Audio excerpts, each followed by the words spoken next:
जय महाकाल, जय भवानी। आप सभी लोग कैसे हैं? मैं आशा करती हूँ कि माँ भगवती काली की कृपा से और बाबा भोलेनाथ की कृपा से आप सभी लोग स्वस्थ होंगे और खुश होंगे। तो आज का विषय यह है कि कौन से ऐसे गुण होते हैं उस व्यक्ति के अंदर जो माता काली के प्रिय होते हैं या लाडले होते हैं।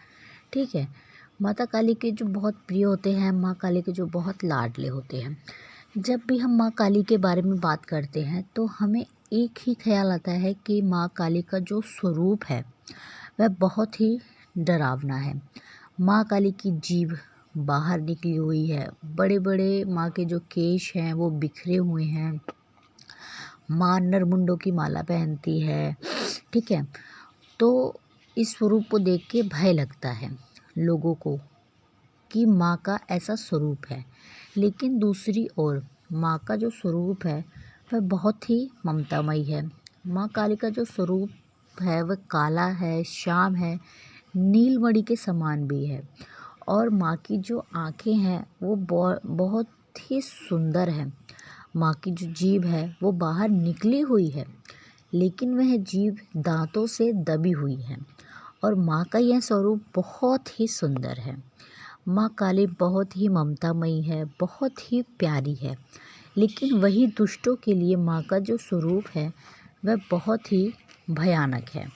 और भक्तों के लिए वह हमेशा अभय वरदायिनी है। हर कार्य को माँ अपने भक्तों का कोई भी कार्य हो, ठीक है, अपने भक्तों का कोई भी कार्य हो, उसे संपूर्ण करने में माँ देर नहीं लगाती। माँ काली कहें, चाहे उन्हें हम माँ भद्रकाली कहें या माँ शमशान काली कहें, माँ के बहुत सारे नाम हैं। हर नाम का अलग अलग महत्व है। माँ का जो स्वरूप है उन नामों की तरह भिन्न भिन्न है। माँ की महिमा इतनी बड़ी है कि उनका गुणगान करना भगवान के वश में भी नहीं है। त्रिदेव भी माँ दुर्गे का गुणगान नहीं कर सकते हैं, क्योंकि माँ का जो स्वरूप है वो इतना बड़ा है। तो हम सब तो माँ के एक छोटे से बच्चे हैं, सेवक हैं, तो हम उनकी महिमा का बखान कभी कर ही नहीं सकते हैं। ठीक है, हमारे अंदर इतनी सामर्थ्य ही नहीं है। जब त्रिदेव के अंदर नहीं है तो हम तुच्छ मनुष्यों में क्या सामर्थ्य है कि हम माँ काली की महिमा का बखान कर सकें। तो कैसे व्यक्ति होते हैं जो माँ काली के लाडले होते हैं, उनका नेचर कैसा होता है, उनमें क्या गुण होता है, उनमें ऐसी कौन सी क्वालिटी होती है जो वो माँ काली के लाडले बन जाते हैं, आज हम इसी चीज़ पे बात करेंगे। ठीक है, देखिए, जो व्यक्ति माँ की पूजा नियमित रूप से करते हैं, जो ये नहीं सोचते हैं कि आज माँ की पूजा कर लेते हैं, कल कर लूँगी तो ठीक है, नहीं करूँगी तो भी ठीक है, हाथ जोड़ के माफ़ी मांग लूँगी, तो यह एक तरह का बहाना होता है। क्योंकि व्यक्ति जो भी कार्य करता है वह अपने भले के लिए करते हैं। ठीक है, उन्हें किसी से कोई लगाव नहीं होता। बहुत सारे व्यक्ति ऐसे होते हैं, बहुत सारे ऐसे होते हैं, ठीक है, पर कुछ व्यक्ति ऐसे भी होते हैं जो माँ माँ को चाहे या जिनकी भी वह पूजा कर रहे हैं, जो भी उनके आराध्य हैं, जिस भी शक्ति की वो उपासना कर रहे हैं, तो वह उनके प्रति बहुत ही निष्ठावान होते हैं और उनकी जो सेवा है वो नियम से करते हैं। वह ये नहीं सोचते हैं कि आज दुख है या आज सुख है, आज ठंड है या आज गर्मी है, मतलब वो कैसी भी परिस्थितियाँ हो। ठीक है, तो जो व्यक्ति इस तरीके से माँ की सेवा करते हैं, हर एक परिस्थिति में वो माँ की सेवा करता है, पूरे भाव से माँ की सेवा करते हैं, उन पर माँ की विशेष कृपा होती है। ठीक है, जो साल के 365 दिन हर एक पहर माँ को सुमिरता है, माँ की पूजा में एक नियमित समय पे वो बैठता है, तो ऐसे व्यक्ति पे माँ बहुत प्रसन्न होती है। क्योंकि माँ भक्तों की परीक्षा तो लेती है। माँ उस भक्त को इतना परेशान कर देती है कि शुरुआत में कि व्यक्ति माँ की सेवा करना ही छोड़ देता है, क्योंकि माँ नहीं चाहती है कि मैं ऐसे व्यक्ति को अपना भक्त बनाऊं जो मेरी सेवा सिर्फ अपने लालच के लिए कर रहा हो।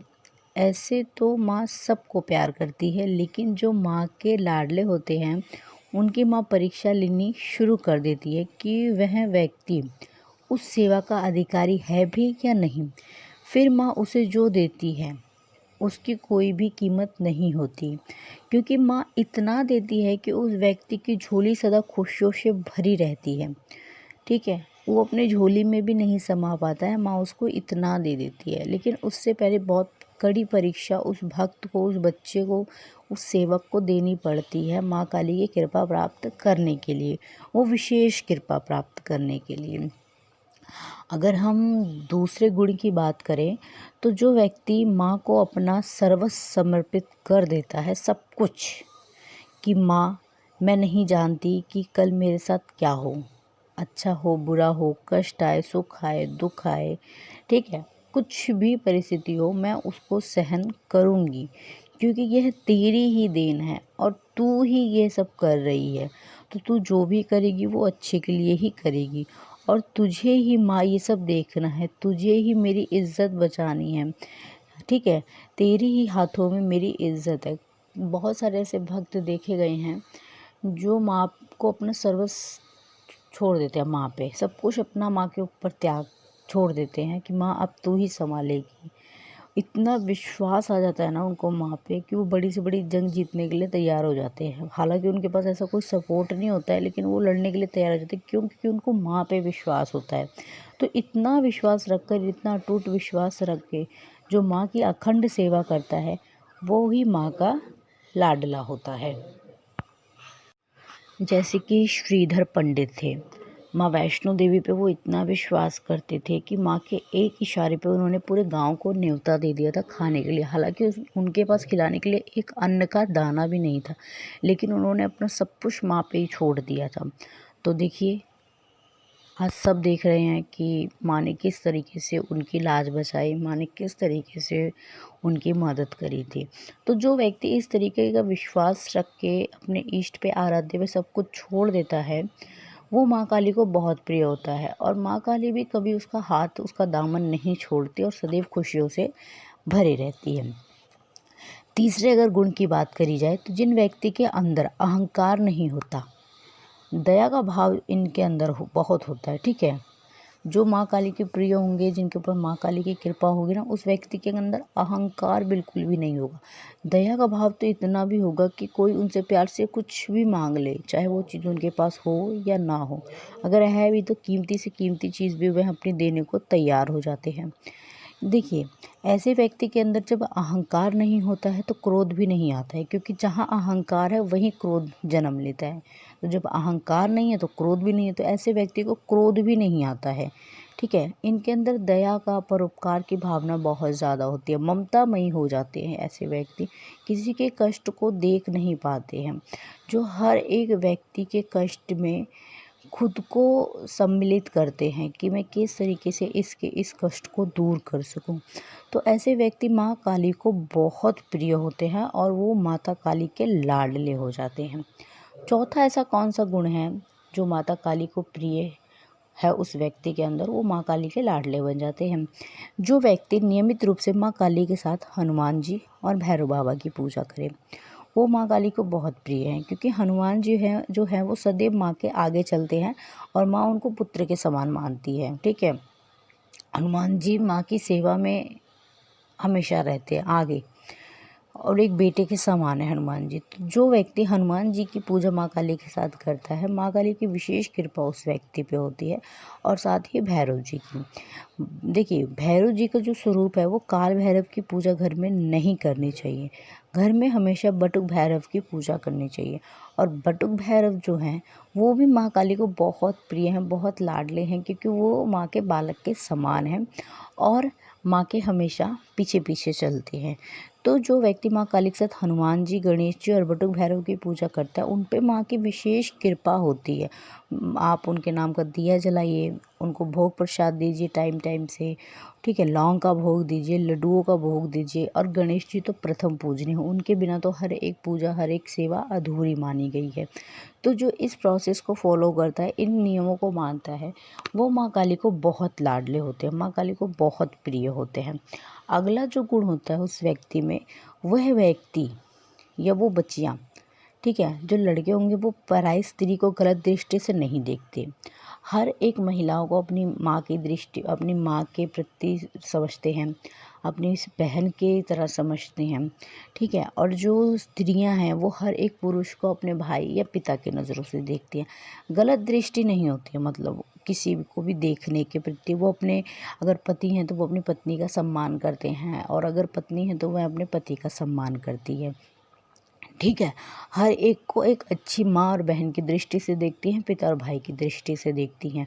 गलत भावना किसी के भी मन में नहीं आती। तो जिस व्यक्ति के अंदर ये गुण होता है, पराई स्त्रियों से वह विचार भी नहीं करते हैं। तो जिस व्यक्ति के अंदर ये गुण होता है ना, वो माँ काली को बहुत प्रिय होता है, क्योंकि साफ चरित्र, जिसका चरित्र साफ है वो ईश्वर को बहुत प्रिय होता है, क्योंकि चरित्र का एक बहुत अहम रोल होता है भक्ति के मार्ग में। तो साफ चरित्र वाले माँ काली को बहुत प्रिय होते हैं। और जिन व्यक्तियों के अंदर ये 5 गुण होते हैं जो मैंने अभी आपको बताए हैं, तो वो माँ काली को बहुत प्रिय होते हैं। अगर आपके अंदर ये 5 गुण हैं तो आप भी माँ काली के या अपने आराध्य के बहुत प्रिय हैं। तो मैं आशा करती हूँ कि आपको मेरे द्वारा दी गई हुई यह जानकारी पसंद आई होगी। चैनल पे पहली बार है तो चैनल को सब्सक्राइब करें, वीडियो को लाइक करें, शेयर करें, कमेंट में जय माँ काली हर हर महादेव अवश्य लिखें। मैं बाबा भोलेनाथ और माँ भवानी से आप सभी के लिए प्रार्थना करती हूँ कि माँ की कृपा दृष्टि और बाबा की कृपा दृष्टि आप सभी लोगों पर सदैव बनी रहे। आप सभी लोग हमेशा खुश रहें, खुशहाल रहें। आप सभी के घर में माँ काली अन्नपूर्णा और लक्ष्मी के रूप में सदैव वास करें। धन्यवाद। जय महाकाल, जय भवानी।